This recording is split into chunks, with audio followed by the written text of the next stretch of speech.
Salut à vous, j'espère que vous allez bien, j'espère que vous profitez très bien, très bien de votre journée. Alors aujourd'hui, je profite bien de ma journée tantôt, c'est une très belle journée, malgré le fait que ça commence un peu à devenir glacial ici au Canada. Mais bon, bref, vous savez que c'est l'automne et lors de l'automne ici au Canada tantôt, c'est un mélange du soleil et le froid. Donc les deux ensemble, ça rend ta peau sec. Donc comme si on grattait au kunta dessus. Donc c'est un peu bizarre. Mais bon, bref, on est habitué, on est déjà habitué à ça. Mais sinon, je voulais juste partager avec vous le climat du Canada. Alors, tout simplement aujourd'hui, on va parler de deux choses. Vous savez, on a déjà parlé de venir étudier au niveau du Québec. Qu'est-ce qu'il vous faut pour étudier au niveau du Québec? On a parlé d'étudier au niveau de l'Ontario. Quels sont les avantages de venir étudier au niveau de l'Ontario? Et on a aussi parlé du Nouveau-Brunswick. Quels sont les avantages pour aller étudier au niveau de la province du Nouveau-Brunswick? Mais on va mettre un peu pause. J'ai pas envie qu'on se lance directement dans différentes provinces et puis vous revenez nous poser les mêmes questions parce que pratiquement dans toutes les autres, dans tout le reste des provinces, hormis du Québec, c'est la même procédure. Vous voyez un peu, il suffit simplement d'avoir votre demande d'admission ou bien votre, la preuve d'admission et ensuite vous lancez votre permis d'études et c'est tout.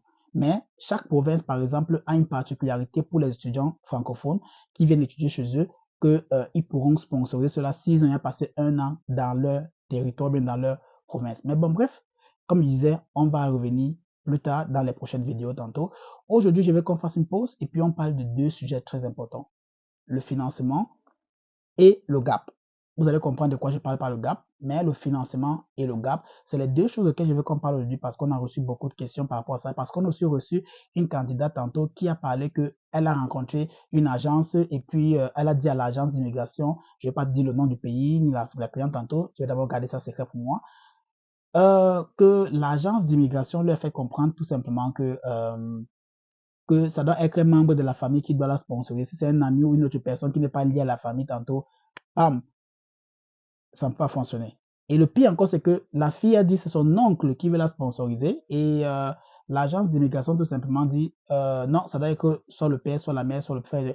Bon, c'est un peu bizarre, mais bon, bref, ça m'a beaucoup choqué quand j'ai entendu ça parce que ce sont des informations comme ça que je vous disais que parfois il y a des agences qui sont ici d'ailleurs, je ne sais pas, je sais pas, je vais pas dire, je vais pas tout, je vais pas mettre une crédibilité au-dessus de rien, mais soyez prudents, le plus important, c'est que vous avez l'information avant de vous lancer parce que n'importe qui peut se porter garant de venir dire qu'il va vous aider, mais à la fin, vous voyez, c'est ce genre de retombées qui peuvent arriver dans votre cas et puis vous dites que c'est un sorcier qui vous attache ou c'est une grand-mère qui vous attache au village parce que c'est l'information que vous n'avez pas. Et vous avez donné toute votre chance à une autre personne de faire cela à vous.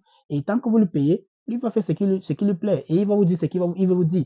Vous allez croire ou vous n'allez pas la croire ou vous allez, ça vous regarde. Tant que c'est à lui que vous avez donné toutes les chances là, ça marche, ça rate, ça raté. Mais il est important d'être éveillé, très éveillé, parce que si vous ne cherchez pas l'information ne pourra pas venir à vous.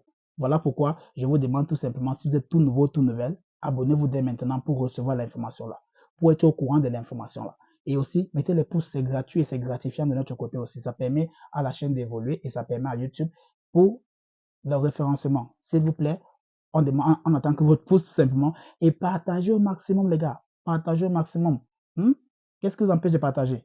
Rien du tout. Rien du tout. Alors, sinon, allons directement au but du sujet. Après le générique.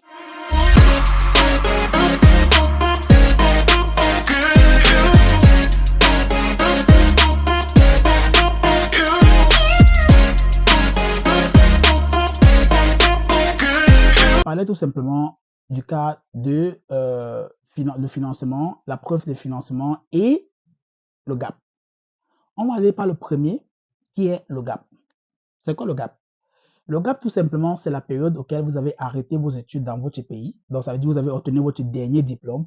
Et ensuite, vous avez maintenant fait des activités professionnelles ou bien vous n'avez pas peut-être travaillé, vous étiez peut-être au chômage pendant une période qui dépasse les 1 ou 2, 3 ans, qui dépasse les 3 ans tantôt. Donc, ça veut dire que vous êtes resté au chômage pendant 3 ans après votre dernier diplôme sans rien faire et vous décidez directement de vous lancer pour une procédure d'immigration en tant qu'étudiant au niveau du Canada.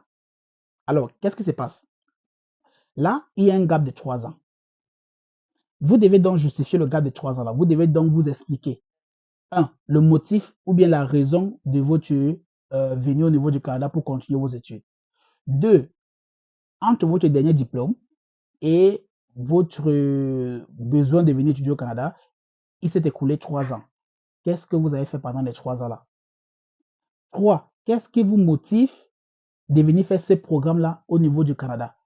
Pourquoi vous ne le faites pas dans votre pays? Pourquoi vous ne le faites pas dans un autre pays? Pourquoi c'est au Canada que vous voulez venir étudier ce programme-là? 4, quelles sont les motivations que vous avez derrière après ce programme? Donc, ça veut dire après ce programme-là, qu'est-ce que vous souhaitez faire? Voilà les choses que vous allez devoir, voilà les éléments que vous allez devoir mettre dans votre lettre d'explication pour envoyer cela au niveau du gouvernement du Canada. Vous devez expliquer le gap. Vous devez donner les motivations pourquoi c'est le Canada qui est le meilleur choix pour vous. Pourquoi est-ce que vous avez pensé que venir étudier dans telle province sera la meilleure solution pour votre vie, pour votre carrière, pour votre besoin de telle chose. Et surtout, dans votre lettre explicative, vous devez toujours préciser le fait que après vos études, vous allez rentrer dans votre pays pour mettre en pratique ce que vous avez étudié. Ne mettez pas qu'après vos études, vous allez travailler, vous allez chercher du travail au Canada. Non. Vous allez mettre qu'après vos études, vous allez retourner dans votre pays parce que vous n'aurez plus de statut et donc vous devez retourner pour mettre cela en pratique et ça sera un grand bénéfice pour vous parce qu'en étudiant au Canada, ça sera vraiment un avantage que ceux qui sont localement dans votre pays n'auront pas et que vous serez très compétitif avec les entreprises multinationales qui viennent s'installer dans votre pays. Ça, c'est juste un petit paragraphe que je vais vous donner là. Mettez-le, ceux qui ont compris tantôt, écrivez-le, mettez dans votre lettre d'explication, tout simplement. Alors, ça, c'est le gap. Voilà comment on justifie le gap. Voilà comment vous devez justifier votre gap. Vous voyez un peu? C'est pas compliqué. C'est très simple. Maintenant, allons à la deuxième phase qui est la preuve de financement. Pour le financement, je le dis ici encore, vous n'avez pas besoin que ce soit votre père, votre mère, votre soeur, votre frère ou un membre de la famille qui vous finance. Vous avez juste besoin qu'une personne se porte garant. C'est pour ça qu'on appelle le garant financier. On n'a pas dit le parent financier. On n'a pas dit le membre de la famille financier. Non, on a dit le garant financier. Le garant là, c'est qui? C'est une personne X ou point d'interrogation qu'on ne connaît pas. Que peut-être que tu ne connais pas ou si tu connais, tant mieux, c'est bon pour toi. Donc, tu dois aller chercher ces garants financiers-là. Voilà pourquoi même les entreprises, par exemple, financent même certaines personnes de venir étudier au Canada, par exemple. Vous voyez un peu? Donc, la personne peut être n'importe qui tant que la personne a les preuves justificatives de ses fonds, les preuves justificatives de comment l'argent entre, comment l'argent sort, comment il gagne son argent et qui il est, dans tous les papiers, là, il devient votre garant financier et il pourra vous financer pour vos études. Tout simple. Là, je vais le clôturer tout. Vous pouvez aller dans le site du Canada vérifier ça. Je vais aussi mettre le lien dans la description pour vous expliquer, pour que vous puissiez aller vous-même vérifier les informations concernant le garant financier. Il doit simplement avoir certains montants qui est important de venir étudier au niveau du Canada pour prendre soin de vous pendant 1 an et bien sûr votre suivi et autres et ainsi de suite. Donc, suivi, frais de scolarité, tant qu'il a ça dans son compte et que c'est justifié, il n'y a aucun problème. Prenez simplement ces informations, son nom, sa carte, les documents qui prouvent tous ces biens qu'il a, ce genre de choses. Et c'est tout. Vous mettez simplement avec les relevés de notes. Vous mettez simplement dans votre dossier et vous faites votre demande de permis d'études. C'est tout. Il n'y a rien d'autre, il n'y a rien de compliqué dans ça. Il suffit seulement d'avoir la personne qui est prête à vous financer.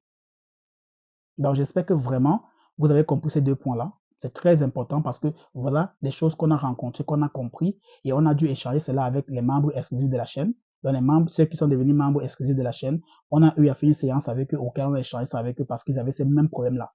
Donc, j'ai dit que comme j'ai échangé ça avec vous, comme je vous ai déjà expliqué ça, là, je peux maintenant partager ça avec tous nos abonnés pour qu'ils ne tombent pas dans le même piège que certaines personnes qui sont en Afrique et qui sont en train de stresser. Pourtant, ils ont des personnes qui sont prêtes à les financer, mais quelques agences, je ne sais pas d'où, leur a dit que non, que la seule personne qui peut vous financer, c'est votre père ou votre mère, ou bien votre frère, ou bien votre soeur.